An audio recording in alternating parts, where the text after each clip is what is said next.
Bismillahirrahmanirrahim. Assalamualaikum warahmatullahi wabarakatuh. Bismillahirrahmanirrahim. Alhamdulillahirabbil alamin. Assalatu wassalamu ala asrofil anbiya wal mursalin wa ala alihi wa sahbihi ajma'in. Perkenalkan, nama saya Muhammad Abdul Frobi. Saya dari Prodi Hukum Keluarga Islam di Universitas Muhammadiyah Surabaya. Kali ini di sini saya akan membacakan dan juga menjelaskan dari surat Ar-Rum, yakni pada ayat yang ke-20 sampai dengan ke-25. Untuk pertama-tama saya akan membacakan terlebih dahulu untuk ayatnya, lalu terjemahannya. A'udzubillahi minasyaitonirrajim. Bismillahirrahmanirrahim. Wa min ayatihi an khalaqakum min turabin tsumma idza antum basyarun tashirun, yang artinya, dan di antara tanda kekuasaannya ialah Dia menciptakan kamu dari tanah, kemudian tiba-tiba kamu menjadi manusia yang berkembang biak. Wa min ayatihi an khalaqalakum min anfusikum azwajan litaskunu ilaiha wa ja'ala bainakum mawaddatan wa rahmah inna fi dzalika laayatil liqaumin yatafakkarun. Dan di antara tanda-tanda kekuasaannya ialah Dia menciptakan kamu untukmu istri-istri dari jenismu sendiri, supaya kamu cenderung dan merasa tentram kepadanya, dan dijadikannya di antaramu rasa kasih dan sayang. Sesungguhnya pada yang demikian itu benar-benar terdapat tanda-tanda bagi kaum yang berfikir. Wa min ayatihi khalqus samawati wal ardi wa ikhtilafu alsinatikum wa alwanikum inna fi dzalika laayatil lil alimin, yang artinya, dan di antara tanda-tanda kekuasaannya ialah menciptakan langit dan bumi dan berlain-lainan bahasamu dan warna kulitmu. Sesungguhnya pada yang demikian itu benar-benar terdapat tanda-tanda bagi orang-orang yang mengetahui. Wa min ayatihi manamukum bil-laili wan-nahar wa batighukum min fadli inna fi dzalika laayatil liqaumin yasma'un, yang artinya, dan di antara tanda-tanda kekuasaannya ialah tidurmu di waktu malam dan siang hari, dan usahamu mencari sebagian dari karunia-Nya. Sesungguhnya pada yang demikian itu benar-benar terdapat tanda-tanda bagi kaum yang mendengarkan. Wa min ayatihi yurikumul barqa khaufan wa tama'an wa yunazzilu minas samaa'i ma'an fayuhyi bihil arda ba'da mautiha inna fi dzalika laayatil liqaumin ya'qilun, yang artinya, dan di antara tanda-tanda kekuasaannya Dia memperlihatkan kepadamu kilat untuk menimbulkan ketakutan dan harapan, dan Dia menurunkan air hujan dari langit lalu menghidupkan bumi dengan air itu sesudahnya matinya. Sesungguhnya pada yang demikian itu benar-benar terdapat tanda-tanda bagi kaum yang mempergunakan akalnya. Wa min ayatihi an taqumas samaa'u wal ardu bi amri thumma idza da'akum da'watan minal ardi idza antum takhrujun, yang artinya, dan di antara tanda-tanda kekuasaannya ialah berdirinya langit dan bumi dengan iradatnya. Kemudian apabila Dia memanggil kamu sekali panggil dari bumi, seketika itu juga kamu keluar dari kubur. Shadaqallahul adzim. Itu tadi adalah segala surat dari Ar-Rum, yakni ayat yang ke-20 sama dengan ayat yang ke-25. Lalu untuk yang selanjutnya, tafsir pada ayat yang ke-20. Ayat ini menunjukkan keagungan dan kesempurnaan kodrat dari Allah Subhanahu wa taala.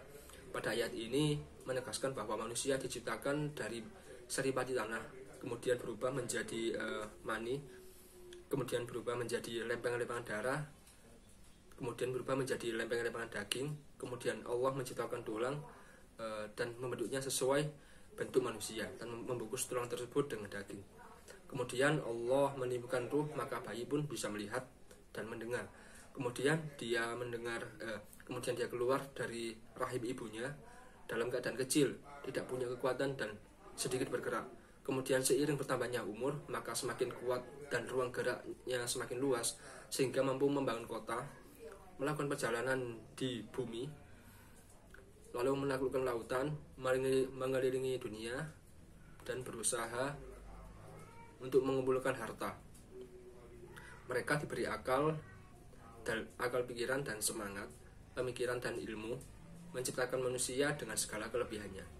Lalu tafsir pada ayat yang ke-21, tinggi dan berat badan seseorang baik laki-laki maupun perempuan merupakan kuantitas material. Pertumbuhannya juga dapat dipengaruhi oleh upaya-upaya material seperti peningkatan kualitas makanan dan keteraturan olahraga. Selain aspek material, manusia juga mempunyai aspek lain seperti kecenderungan, perasaan tentram, dan kasih sayang antara lawan jenis laki-laki dan perempuan.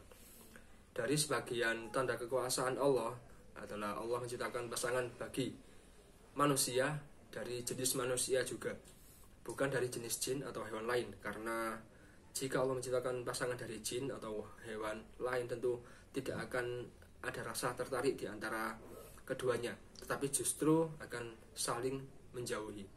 Selain Allah menciptakan pasangan dari jenis manusia, Allah juga menciptakan mawaddah, yaitu rasa cinta dan rasa sayang atau rasa kasih.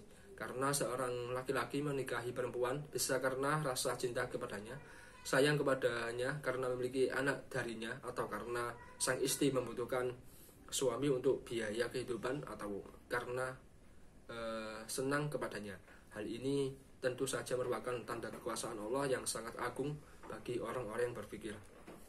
Lalu tafsir yang pada ayat yang ke-22, dari sebagian tanda kekuasaan Allah adalah penciptaan langit yang setinggi dan luas berbagai material yang ada di langit, dan bintang-bintangnya baik yang diam maupun yang berjalan.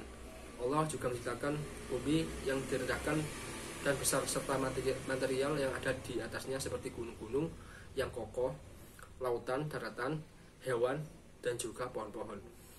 Allah juga telah menciptakan manusia dengan bahasa dan warna kulit yang berbeda pada setiap daerahnya. Hal ini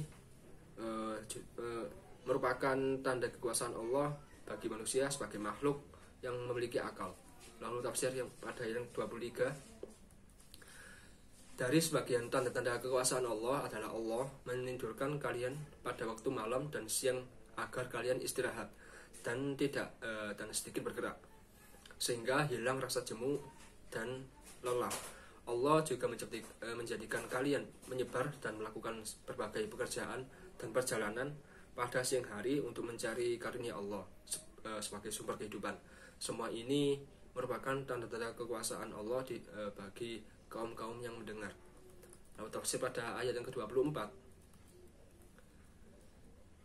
di antara tanda kekuasaan Allah adalah yakni Allah menciptakan kilat yang dapat menimbulkan rasa takut dan harapan. Takut akan hujan yang bisa menghancurkan kehidupan, berharap hujan yang bisa membawa berkah bagi kehidupan. Kemudian Allah menghidupkan kembali tumbuh-tumbuhan yang ada di bumi setelah ia sebelumnya mati dan tidak ada tumbuh-tumbuhan. Hal ini menunjukkan bahwa kehidupan kembali yang sudah mati kelak akan dibagikan kembali pada hari kiamat. Bagi Allah adalah mudah, dan ini menjadi tanda kekuasaannya. Lalu ini sebagai pelajaran bagi kaum-kaum yang berakal. Lalu pada tafsir ayat yang ke-25, dari sebagian tanda kekuasaan Allah adalah berdirinya langit dan bumi atas kehendak Allah. Kemudian jika kiamat terjadi, maka bumi akan diganti dengan bumi yang lain. Begitu juga langit. Kemudian Allah memanggil manusia, dan di atas kehendak Allah manusia pun keluar dari kuburnya. Maka mereka menjawab dengan memuji Allah, dan mereka menyangka tidak akan tinggal kecuali surga.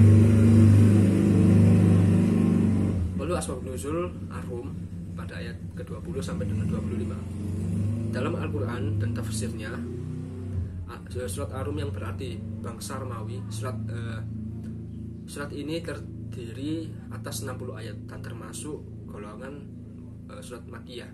Dinamakan Ar-Rum karena pada surat ini terdapat pemberitaan bangsa Romawi yang mulanya dikalahkan oleh bangsa Persia. Tetapi setelah beberapa tahun kemudian, kerajaan Ar-Rum dapat menuntut bebas dan mengalahkan kerajaan Persia kembali. Ini adalah salah satu dari mukjizat Al-Quran, yaitu memberitakan hal-hal yang akan terjadi di masa yang akan datang, dan juga sebagai isyarat bahwa kaum muslimin yang demikian lemahnya di waktu itu memenangi peperangan dengan kaum musyrikin. Lalu aspek hukum yang terkandung pada surat Ar-Rum pada ayat ke-20 sampai 25, yakni Al-Quran telah merekam bukti-bukti kekuasaan Allah. Itu salah satunya dalam surat Ar-Rum secara beriringan, yaitu pada ayat ke-20 sampai dengan 25. Pertama, penciptaan manusia. Kedua, mempersatukan pasangan suami istri. Ketiga, penciptaan langit dan bumi serta isinya yang beraneka ragam. Keempat, tidurnya manusia di malam dan siang hari yang dilanjutkan dengan usaha untuk mencari rezeki. Lalu yang kelima, fenomena kilat dan hujan. Akan tetapi sangat disayangkan hanya sedikit orang yang menyadarinya, terlebih yang dapat mengungkap rahasia di balik itu semua. Hal ini yang oleh Al-Quran diistilahkan dengan kaum yang berpikir, orang-orang yang alim, kaum yang mendengarkan, dan lainnya. Ayat di atas memberikan informasi kepada kita bahwa Allah hadir di mana-mana. Melalui ayat-ayatnya di pentas alam raya, Allah menampakkan zatnya dengan jelas atau az-zahir.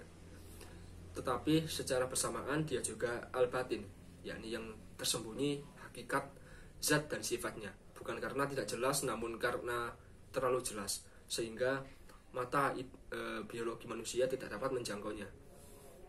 Keindahan alam yang sangat luar biasa, keserasian dan keharmonisannya, mulai dari penciptaan manusia yang hanya dari tanah menjadi sosok makhluk yang gagah dengan segala kesempurnaan yang dimilikinya, dengan dibekali pengetahuan yang tidak dimiliki oleh makhluk selainnya. Mungkin itu yang bisa saya paparkan kali ini pada pertemuan kali ini. Jadi mungkin itu yang bisa saya sampaikan. Kalau ada salah kata pada saya kali ini, saya minta maaf sebesar-besarnya. Dan saya akhiri. Assalamualaikum warahmatullahi wabarakatuh.